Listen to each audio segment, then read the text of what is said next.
Hello friends, मेरा नाम है सुनील और मैं एक बार फिर से आपका स्वागत करता हूं अपने चैनल इंग्लिश स्पीकिंग कोर्स अंग्रेजी बोलना सीखें पे।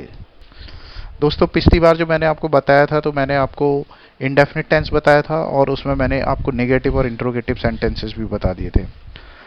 और दोस्तों, अगर आपने अभी तक मेरा चैनल सब्सक्राइब नहीं किया तो उसे प्लीज़ सब्सक्राइब कर लीजिए और बेल का बटन दबाइएगा ताकि आपके पास में जो भी मैं अगले वीडियोज़ बना रहा हूँ उसका नोटिफिकेशन आ जाए। इस सेशन में दोस्तों मैं आपको कॉन्टिन्यूस टेंस के बारे में बताने वाला हूँ। दोस्तों, वापस से एक बार हम फिर से चलेंगे अपने टाइम लाइन पे दोस्तों। तो यहाँ पे मैंने जो ड्रॉ किया हुआ है दोस्तों, ये प्रेजेंट है, ये फ्यूचर है और ये पास्ट है। तो प्रेजेंट को मैं बोल रहा हूँ दोस्तों टुडे, ये टुमारो है और ये यस्टरडे है।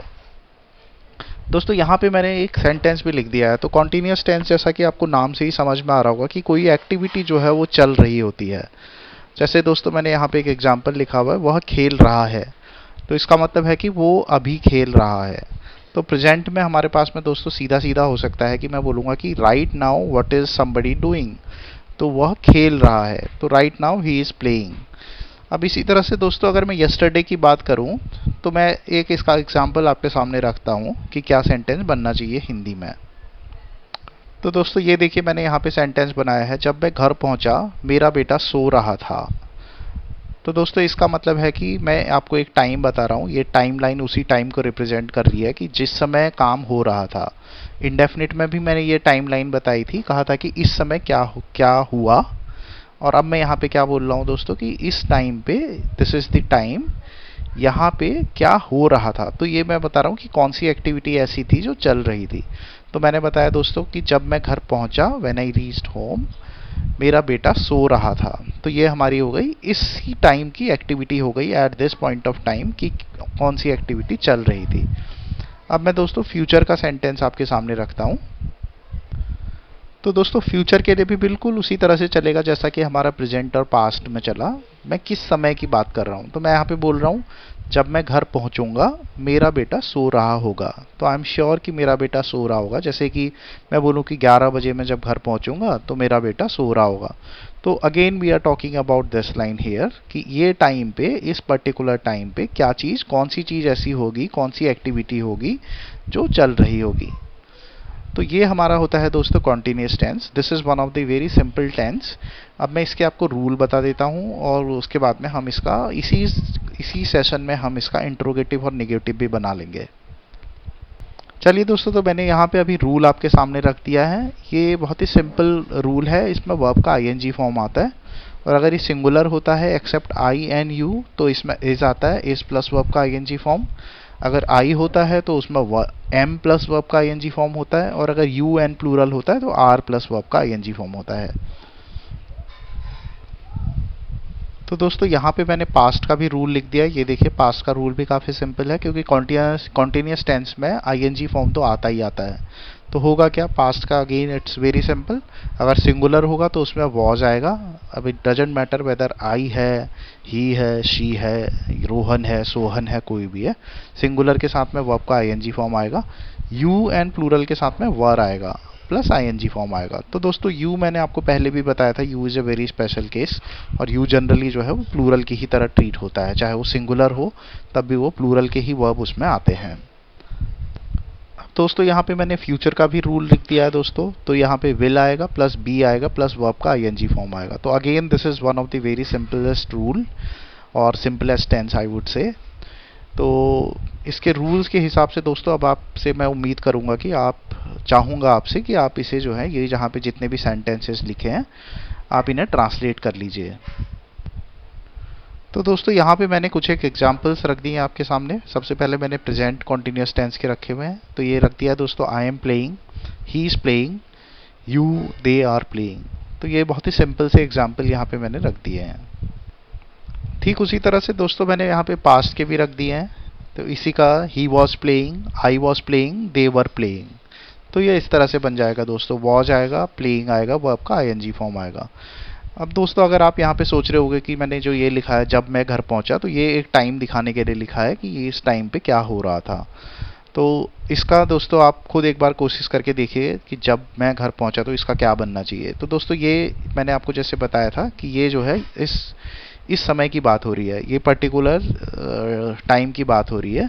तो ये पर्टिकुलर टाइम कब होने वाला है या कब हुआ था, तो व्हेन आई रीच्ड होम, तो ये इंडेफिनिट बन गया है। So when I reached home my son was sleeping. तो ये देखिए दोस्तों किस तरह से अभी तक हमने जो इंडेफिनिट टेंस था उसको भी यूज़ किया है और कॉन्टिन्यूस को भी यूज़ कर लिया है। अब ठीक इसी तरह से दोस्तों हम फ्यूचर कॉन्टिन्यूस टेंस को भी देख लेते हैं। तो ये देखिए दोस्तों यहाँ पे मैंने ये सेंटेंसेस लिख दिए हैं, I will be playing, he will be playing, they will be playing. तो ये बिल्कुल एज पर द रूल मैंने लिख दिया है। अब आप दोस्तों वापस से इसके बारे में सोचेंगे, जब मैं घर पहुंचूंगा मेरा बेटा सो रहा होगा। तो दोस्तों वापस से अगर आपको मैं बोलूँगा तो शायद आप सोचोगे ओके ठीक है, ये घर पहुंचूंगा मतलब कि इस टाइम की बात हो रही है, और ये आप इसे जो है फ्यूचर इंडेफिनिट में बनाने का सोचेंगे। तो आप ये बना सकते हो कि when I will reach home my son will be sleeping. पर दोस्तों ये गलत होता है, जब भी हम फ्यूचर की बात करते हैं या जब भी हम व्हेन और इफ़ इस तरह की बात करते हैं, जो भी कंडीशनल होता है उसमें हम विल नहीं लगाते हैं। तो इसका जो बनेगा दोस्तों वो ये बनेगा व्हेन आई रीच होम। तो ये इस तरह से बनेगा, जब मैं घर पहुंचूंगा, पर उसको हम उसका सेंटेंस इंग्लिश में जो बनता है वो बन जाता है व्हेन आई रीच होम। तो यहाँ पे जो है आई रीच होम जो है वो बताता है हमें कि फ्यूचर के बारे में बता रहा होता है। इस तरह की कंडीशन में मेरा बेटा सो रहा होगा, तो माई सन विल बी स्लीपिंग। तो दोस्तों ये हमारा बना, इस तरह से हमने जो है कॉन्टिन्यूस टेंस में बना लिया है। अब यहीं पे दोस्तों हम इसका निगेटिव और इंट्रोगेटिव भी देख लेते हैं। तो मैंने जैसा कि आपको पहले बताया था, निगेटिव और इंट्रोगेटिव जो है वो बहुत ही सिंपल होता है, उसमें हमें कुछ भी नहीं करना है, सिर्फ ऑक्सिलरी वर्ब के आगे नॉट लगा देना है, और जब हमें इंट्रोगेटिव बनाना है तो हमें ऑक्सिलरी वर्ब को पहले रख देना है। तो दोस्तों यहाँ पे हमारे पास में ऑक्सिलरी वर्ब्स अवेलेबल हैं सभी जगह। तो आप सोच सकते हो कि ये कितना सिंपल है इसका negative as well as interrogative बनाना। मैं सीधा सीधा ही आपके सामने एग्जाम्पल्स बनाता हुआ चलता हूँ दोस्तों। तो मेरा पहला एग्जाम्पल बना दोस्तों, I am not playing, am I playing, is he playing. तो ये बन गया क्या, वो खेल रहा है, इज ही प्लेइंग। अब आप यहीं पे बात कर सकते हैं जैसे पुराने वाले, अब हम यस्टरडे पास्ट के बारे में बात करते हैं। तो वापस से बनेगा दोस्तों, नॉट लगाना है निगेटिव के लिए, ऑक्सिलरी के लिए उसको आगे लेके जाना है, इंटरोगेटिव के लिए ऑक्सिलरी वर्ब को हमें पहले लेके चले जाना है। तो अब दोस्तों कैसा बनता, जैसे मैं यहाँ पे बात कर रहा था, जब मैं घर पहुंचा, व्हेन आई रीच्ड होम, मेरा बेटा सो रहा था।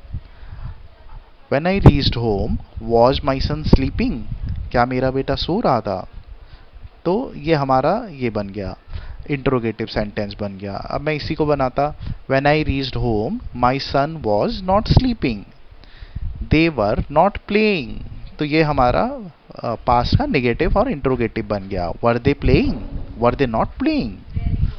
ठीक इसी तरह से दोस्तों अब हम टुमारो जो है, tomorrow means that is the future, वो जो मैंने बताया आपको कि हम एक पर्टिकुलर टाइम जरूर लेते हैं, वो टाइम लाइन पे जैसे मैंने यहाँ पे बताया है। जैसे मैंने बताया कि जब मैं घर पहुंचूंगा, so when I reach home my son will not be sleeping, तो ये बन जाएगा।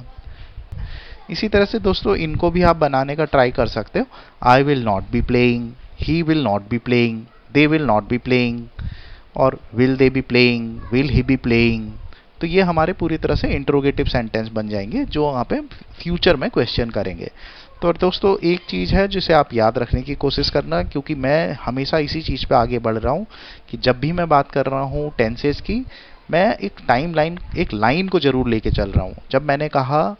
जब मैंने इंडेफिनिट बताया तब भी मैंने कहा कि वो टाइम हमें पता होना चाहिए, और जब मैं कॉन्टिन्यूस बता रहा हूँ तब भी मैं आपको बोल रहा हूँ कि ये टाइम हमें पता होना चाहिए कि हम किस समय की बात कर रहे हैं। या तो ये हमें पता होना चाहिए, हमें पता होने के साथ में the way it should be is कि ये यूज़र जो भी लिसनर है, लिसनर को समझ में आ जाना चाहिए कि हम किस टाइम की बात कर रहे हैं। चलिए दोस्तों इसी के साथ में मैं इस वीडियो को यहाँ पे क्लोज कर देता हूँ। उम्मीद करता हूँ आपको समझ में आ गया होगा, और अगर आपने सब्सक्राइब अभी तक मेरा चैनल नहीं किया है तो प्लीज़ इसे सब्सक्राइब कर लीजिए, बेल का बटन दबाइएगा दोस्तों, ताकि आपके पास में लेटेस्ट वीडियो मेरे आते रहें। और जो दोस्तों मैंने आपको बोला था, आप ग्रुप बनाने की कोशिश करिएगा, ग्रुप के साथ में अपनी इंग्लिश में बात करने की कोशिश करिएगा। ऑल राइट दोस्तों, thank you very much for watching this video.